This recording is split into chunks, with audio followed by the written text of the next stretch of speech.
RRBയുടെ assistant loco pilot exam. അപ്പോൾ അതിൻ്റെ ഒരു വേക്കൻസി അപ്ഡേറ്റ് ഓൾറെഡി വന്നിട്ടുണ്ട്. നമ്മൾ അതിൻ്റെ വീഡിയോ ചെയ്തിട്ടുണ്ടായിരുന്നു. 11,120 എന്ന് പറയുന്ന വലിയൊരു നമ്പറാണ് എന്ത് ചെയ്തിട്ടുള്ളത് ഇപ്രാവശ്യത്തെ വേക്കൻസി ആയിട്ട് വരാൻ പോകുന്നത്.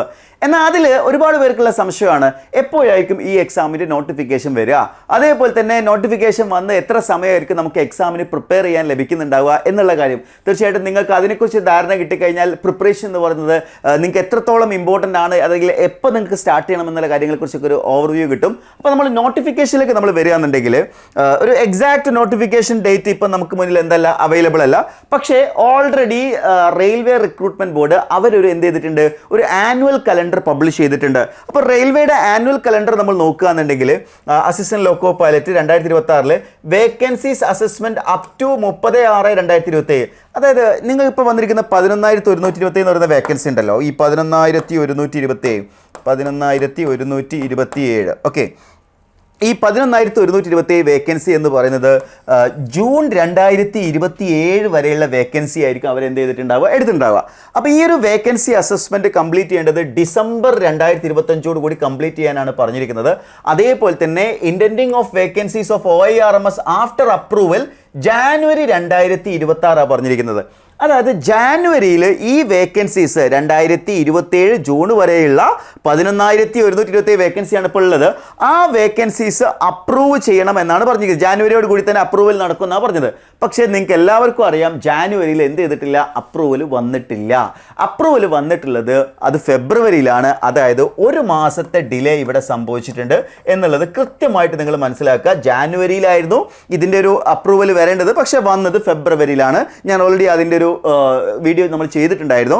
അങ്ങനെയാണെങ്കിൽ അതിനുശേഷം പ്രപ്പോസൽ ഫോർ ഡ്രാഫ്റ്റ് CN, അതായത് അതിൻ്റെ ഒരു ഡ്രാഫ്റ്റ് CN വരുന്നത് ഫെബ്രുവരി 2026 അപ്പോൾ ഇവിടെ ഒരു 1 മന്ത് ലാഗ് വന്നതുകൊണ്ട് ഇവിടെയും ഒരു 1 മന്ത് ലാഗ് വരികയാണെങ്കിൽ മാർച്ച് ലാസ്റ്റിലോ അല്ലെങ്കിൽ ഏപ്രിൽ മാസത്തിലോ ആയിരിക്കും എന്ത് ചെയ്യാൻ പോകുന്നത്, പുതിയ നോട്ടിഫിക്കേഷൻ വരാൻ പോകുന്നത് എന്നുള്ളതാണ് നിങ്ങൾ മനസ്സിലാക്കേണ്ടത്. അപ്പോൾ ഈ ഒരു കലണ്ടർ പ്രകാരമാണെങ്കിൽ എപ്പോഴും ഈ കലണ്ടർ പ്രകാരം ഒന്നും അങ്ങനെ എപ്പോഴും കൃത്യമായിട്ടൊന്നും ഫോളോ ചെയ്യാറില്ല. പലപ്പോഴും നമ്മൾ നോക്കുകയാണെന്നുണ്ടെങ്കിൽ കലണ്ടർ റെക്കോർഡിൽ കഴിഞ്ഞ പ്രാവശ്യമൊക്കെ ഒരുപാട് ലാഗ് സംഭവിച്ചിട്ടുണ്ട്. അതെപ്പോഴും അങ്ങനെ സംഭവിച്ചോളൊന്നുമില്ല. ആ ഒരു സിസ്റ്റമാറ്റിക് ആയി കഴിഞ്ഞാൽ ഇപ്പോൾ SSC ഒക്കെ നമ്മൾ നോക്കുന്നെങ്കിൽ അവർ വളരെ സിസ്റ്റമാറ്റിക് ആയിട്ട് എപ്പോഴും കറക്റ്റായിട്ട് എന്ത് ചെയ്യാറുണ്ട്, നോട്ടിഫിക്കേഷൻസും അതിൻ്റെ ഷെഡ്യൂൾ പ്രകാരം പോകാറുണ്ട്. റെയിൽവേയിൽ കുറച്ചൊക്കെ എന്താണ്, എന്നിരുന്നാലും ഒരു റഫ് ആയിട്ടുള്ള ഷെഡ്യൂൾ കിട്ടിക്കഴിഞ്ഞാൽ നമുക്ക് അതിനനുസരിച്ച് അതിൽ നിന്ന് കാര്യങ്ങൾ മനസ്സിലാക്കിയെടുക്കാം. അപ്പോൾ അങ്ങനെയാണെങ്കിൽ ഈ ഒരു മാസം മാർച്ച് മാസം ലാസ്റ്റിലേക്കോ അല്ലെങ്കിൽ ഏപ്രിൽ മാസത്തോട് കൂടിയോ നമുക്ക് എന്ത് ചെയ്യാവുന്നതാണ്, ഈ ഒരു ALPയുടെ നോട്ടിഫിക്കേഷൻ നമുക്ക് എക്സ്പെക്ട് ചെയ്യാവുന്നതാണ്. ഇനി അടുത്തത് പ്രീവിയസ് ഷെഡ്യൂൾ നമ്മൾ നോക്കുകയാണെന്നുണ്ടെങ്കിൽ, എക്സാം ഷെഡ്യൂൾസ് നമ്മൾ നോക്കുകയാണെന്നുണ്ടെങ്കിൽ ഇപ്പോൾ 2024, അതായത് ഇതിന് മുന്നേ ഇപ്പോൾ എൻട്രിയിലെ ഉദ്യോഗാർത്ഥികളൊക്കെ ഓൾറെഡി ALP കയറിയിട്ടുള്ളത് 2024 ALPയിലാണ്. 2025 ALP എക്സാമിൻ്റെ CBT 1 മാത്രമേ ഇപ്പോൾ കണ്ടക്ട് ചെയ്തിട്ടുള്ളൂ. അപ്പോൾ 2024 ALPയുടെ നമ്മൾ ഷെഡ്യൂൾ നമ്മൾ നോക്കുകയാണെന്നുണ്ടെങ്കിൽ നോട്ടിഫിക്കേഷൻ വന്നത് 20/1/2024, അതായത് ജാനുവരി 20 വന്നു. CBT 1 കണ്ടക്ട് ചെയ്തത് ഏതാണ്ട് ഒരു 10 മാസത്തോളം എന്ത് ചെയ്തിട്ടുണ്ട്, ഡേറ്റ് കിട്ടിയിട്ടുണ്ട്. നിയർലി ഒരു 9 to 10 മന്ത് അവിടെ വന്നിട്ടുണ്ട് CBT 1-ന്. അതേപോലെ CBT 2 നമ്മൾ നോക്കുകയാണെങ്കിൽ ഒരു 4 മാസം അതിനുശേഷവും കിട്ടിയിട്ടുണ്ട്. അങ്ങനെയാണ് എന്ത് ചെയ്തിട്ടുള്ളത്, 2024 ALP നോട്ടിഫിക്കേഷൻ്റെ ഒരു ഷെഡ്യൂൾ നോക്കുകയാണെങ്കിൽ ഈ രീതിയിലാണ് പോയിട്ടുള്ളത്. വലിയൊരു അവസരം തന്നെയായിരുന്നു. കാരണം ഒരുപാട് വർഷങ്ങൾക്ക് ശേഷമായിരുന്നു അത്തരമൊരു ഓപ്പർച്യൂണിറ്റി വന്നിട്ടുണ്ടായത്. 2018 ശേഷമായിരുന്നു ഈ ഒരു നോട്ടിഫിക്കേഷൻ വന്നിട്ടുണ്ടായിരുന്നത്. ഇപ്പോൾ 2025 എക്സാംസ് ആണ് കണ്ടക്ട് ചെയ്തിട്ടുള്ളത്. അപ്പോൾ അതിൽ നോട്ടിഫിക്കേഷൻ വന്ന ഡേറ്റ് 12/4 ഏപ്രിൽ 12 വന്നിട്ടുണ്ട്. അപ്പോൾ അടുത്ത പ്രാവശ്യം ഇതേപോലെ ഏപ്രിൽ തന്നെ കണ്ടക്ട് ചെയ്ത് നമുക്ക് പ്രതീക്ഷിക്കാം. പക്ഷേ CBT 1 കണ്ടക്ട് ചെയ്തിട്ടുള്ളത് 13/2 എഗെയിൻ വലിയൊരു ഗ്യാപ്പ് അവിടെ നിങ്ങൾക്ക് കാണാൻ പറ്റുന്നുണ്ട്. അതായത് ഒരു 10 മാസത്തിൻ്റെ അടുത്ത് ഗ്യാപ്പ് എന്ത് ചെയ്തിട്ടുണ്ട്, നോട്ടിഫിക്കേഷന് ശേഷം ലഭിച്ചിട്ടുണ്ട് എന്നുള്ളതാണ്. ഇതിലെ CBT 2 എക്സാമിൻ്റെ ഡേറ്റ് ഇതുവരെ എന്ത് ചെയ്തിട്ടില്ല, അനൗൺസ് ചെയ്തിട്ടില്ല. കഴിഞ്ഞ പ്രാവശ്യത്തെ ട്രെൻഡ് നമ്മൾ നോക്കുകയാണെന്നുണ്ടെങ്കിൽ എഗെയിൻ ഒരു 4 മാസം നിങ്ങൾക്ക് എന്ത് ചെയ്യാൻ കിട്ടാൻ സാധ്യതയുണ്ട്. അങ്ങനെയാണെങ്കിൽ ഒരു ജൂണോട് കൂടിയൊക്കെ ആയിരിക്കും എന്ത് ചെയ്യാൻ പോകുന്നത്, ഈ CBT 2 കണ്ടക്ട് ചെയ്യാൻ പോകുന്നത്. പക്ഷെ അത് ഒരു എക്സാക്ട് ഡേറ്റ് എന്നുള്ള രീതിയിൽ നമുക്ക് കാണാൻ പറ്റില്ല. അപ്പോൾ ഒരു 1 ഇയർ പ്രിപ്പറേഷൻ ആണ് നിങ്ങൾക്ക് ഇവിടെ വേണ്ടത് അല്ലേ, ഒരു 1 ഇയർ പ്രിപ്പറേഷൻ ആണ് നിങ്ങൾക്ക് ഇവിടെ വേണ്ടത് എന്നുള്ള കാര്യം മനസ്സിലായിട്ടുണ്ടാവും. അപ്പോൾ ഈ ഒരു 1 ഇയറിൻ്റെ ഉള്ളിൽ ഇതൊരു സെൻട്രൽ ഗവൺമെൻറ് എക്സാം ആണ് എന്നുള്ളത് മാത്രമല്ല, നമ്മൾ മിക്കവാറും അപ്ലൈ ചെയ്യാൻ പോകുന്നത് കേരളത്തിലായിരിക്കില്ല.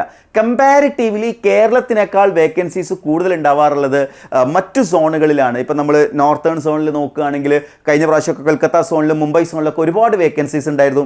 അതേപോലെ തന്നെ ചെന്നൈ സോണിലും കേരളത്തെക്കാൾ ബെറ്റർ ആയിട്ടുള്ള വേക്കൻസീസ് ഉണ്ടായിരുന്നു. സോ അത്തരത്തിൽ നമ്മൾ എന്ത് ചെയ്യാറുണ്ട്, ഡിഫറെൻ്റ് ആയിട്ടുള്ള സോൺസിൽ കയറിയിട്ടാണ് അപ്ലൈ ചെയ്യുന്നുണ്ടാവുക. കാരണം നമ്മൾ കിട്ടാനുള്ള പ്രോബിലിറ്റി നോക്കിയിട്ടാണ് നമ്മൾ കൂടുതൽ വേക്കൻസി ഉള്ള സ്ഥലത്ത് നമ്മൾ അപ്ലൈ ചെയ്യുന്നത്. സോ അത്തരത്തിൽ അപ്ലൈ ചെയ്യുന്ന സമയത്ത് കോമ്പറ്റീഷൻ വളരെ കൂടുതലായിരിക്കും.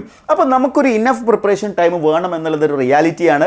മാത്രമല്ല ഈ എക്സാം എന്ന് പറയുന്നത് ടൈം എന്ന് പറയുന്ന കൺസ്ട്രെയിൻറ്റ് വളരെ ഇമ്പോർട്ടൻ്റ് ആണ്. 75 ക്വസ്റ്റ്യൻസ് നമ്മൾ 90 മിനിറ്റ്സിൽ നമ്മൾ ചെയ്യുകയാണ്. അപ്പോൾ സ്വാഭാവികമായിട്ടും വളരെ ക്വിക്കായിട്ട് ഫാസ്റ്റ് ആയിട്ട് നമ്മൾ എന്ത് ചെയ്യേണ്ടതായിട്ടുണ്ടാവും, ആൻസേഴ്സ് കണ്ടെത്തേണ്ടതായിട്ടുണ്ടാവും. ടൈം ലിമിറ്റ് എന്ന് പറയുന്നത് വളരെ ക്രൂഷ്യൽ ആയിട്ടുള്ള കാര്യമാണ്. സോ നമ്മൾ സിലബസ് മുഴുവൻ കവർ ചെയ്തതിന് ശേഷം മോക്ക് ടെസ്റ്റുകൾ എഴുതി നമ്മുടെ വേഗത വർദ്ധിപ്പിക്കുക എന്നുള്ളതാണ്. ഇത് തന്നെയാണ് ഈ എക്സാമിൻ്റെ ഒരു കീ ഫാക്ടർ എന്ന് പറയുന്നത്. ഈ എക്സാം ക്രാക്ക് ചെയ്യണമെന്നുണ്ടെങ്കിൽ നിങ്ങൾ സിലബസ് മാത്രം പഠിച്ചത് കൊണ്ട് കാര്യമില്ല, എത്ര നല്ല ക്ലാസ് കിട്ടിയിട്ടും കാര്യമില്ല. ആ ക്ലാസ് പഠിച്ചതിന് ശേഷം നിങ്ങൾ എന്ത് ചെയ്യണം, നിങ്ങൾ മോക്ക് ടെസ്റ്റുകളിലൂടെ നിങ്ങളുടെ വേഗത നിങ്ങൾ വർദ്ധിപ്പിക്കണം. ഇപ്പോൾ സ്റ്റാർട്ടിംഗ് സ്റ്റേജിലൊക്കെ നമുക്ക് ഒരിക്കലും ഒരുപാട് വേഗത കൂടാൻ കഴിയില്ല. പക്ഷെ അത് ഘട്ടം ഘട്ടമായിട്ട് എക്സാം അടുക്കുന്ന സമയത്ത് നമ്മൾ കംപ്ലീറ്റ് ആയിട്ട് അതിലേക്ക് അലൈൻഡ് ആയിരിക്കണം. എന്നാൽ മാത്രമേ എന്ത് ചെയ്യാൻ പറ്റുള്ളൂ, നല്ലൊരു റിസൾട്ട് എന്ന് പറയുന്നത് നമുക്ക് നേടിയെടുക്കാൻ പറ്റുള്ളൂ. സോ വളരെ സിസ്റ്റമാറ്റിക് ആയിട്ട് പഠിക്കാൻ നിങ്ങൾ ആഗ്രഹിക്കുന്നുണ്ടെങ്കിൽ 2018 ALP എക്സാം ക്ലിയർ ചെയ്തിട്ടുള്ള ഒരാളാണ് ഞാൻ. സ്വാഭാവികമായിട്ടും ഈ ഒരു ALP എക്സാമിലും ഞാൻ കൃത്യമായിട്ടുള്ള ഗൈഡൻസ് നിങ്ങൾക്ക് പ്രൊവൈഡ് ചെയ്യുന്നതായിരിക്കും. കഴിഞ്ഞ ബാച്ചിൽ 29 ഉദ്യോഗാർത്ഥികളാണ് എൻട്രിയിലൂടെ ഇന്ന് ALPമാരായിട്ട് വർക്ക് ചെയ്യുന്നത്. അടുത്ത അവസരം നിങ്ങളുടേതാണ്. അപ്പോൾ എൻ്റെ ഒരു പേഴ്സണൽ മെൻറ്റർഷിപ്പോട് കൂടി തന്നെയായിരിക്കും നമ്മൾ എന്ത് ചെയ്യുന്നുണ്ടാവുക, ഈ ഒരു ALP ബാച്ച് നമ്മൾ മുന്നോട്ട് പോകുന്നുണ്ടാവുക. ALP എന്ന് പറയുന്നതിൽ first tyre exam, second tyre exam, അതേപോലെ CBAT മെഡിക്കൽ എക്സാം തുടങ്ങിയ ഒരു സീരീസ് ഓഫ് പ്രോസസ്സിലൂടെ കടന്നു പോയിട്ടാണ് നിങ്ങളൊരു ALP ആയിട്ട് മാറുന്നത്. ഈ ഒരു പ്രോസസ്സിൽ നിങ്ങൾ എൻട്രിയോടൊപ്പം പഠിക്കാൻ ആഗ്രഹിക്കുന്നുണ്ടെങ്കിൽ താഴെ കൊടുത്തിരിക്കുന്ന ഗൂഗിൾ ഫോം ഫില്ല് ചെയ്യുക. ഇന്ന് തന്നെ നിങ്ങളുടെ സീറ്റ് ഉറപ്പുവരുത്തുക.